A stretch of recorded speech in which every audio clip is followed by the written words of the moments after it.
Are you importing products from China but finding unexpected fees piling up? Hidden costs in the mini importation can be a real profit killer if you're not prepared. But with these tips in this video, you'll be better equipped to spot these expenses and reduce them drastically. In this video, we are going to dive into the hidden costs of mini importation that can catch you off guard, and most importantly, how to avoid them. Hey, welcome back to Jim Newton Academy, where we share essential tips for entrepreneurs and business owners navigating the mini importation business. Today, we are going to break down the common hidden costs in the importation process and how you can save on these expenses to maximize your profits. And right away, let's dive into the video. So let's start with customs and import duties.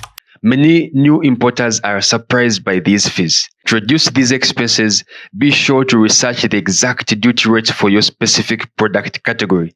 Uganda, for example, has different rates depending on the type of products you're importing. Checking Uganda Revenue Authority's website for current information and rates can give you a clearer picture. Researching and estimating the amount of customs and import tax on the product before importing gives you time to prepare. You avoid frustrations and pressure when your products finally arrive.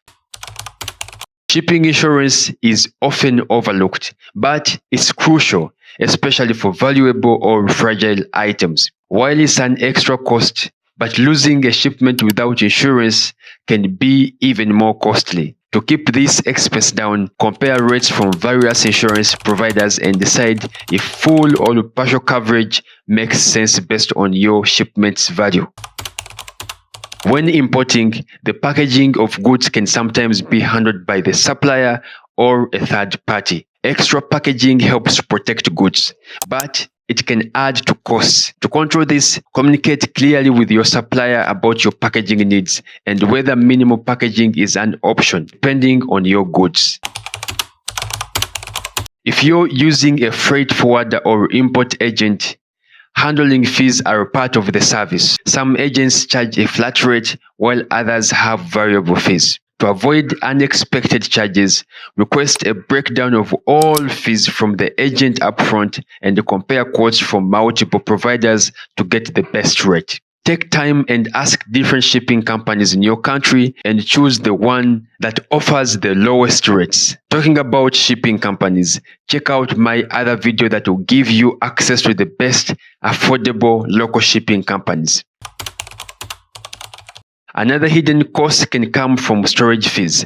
If there is a delay in pickup after goods arrive or longer customs processing time, some shipping companies will give you a week and later charge you daily fees if your goods aren't picked up on time. To minimize this, plan your logistics carefully and have money and someone ready to receive the goods when they arrive.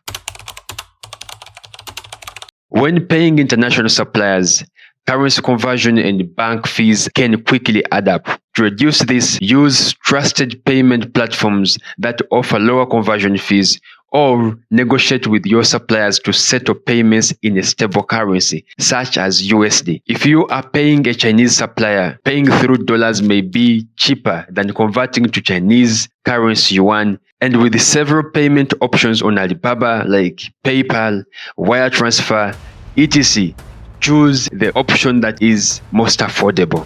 Don't forget to like, subscribe, and check out our previous video on saving on shipping fees if you haven't yet. Until next time, keep importing smart, and peace.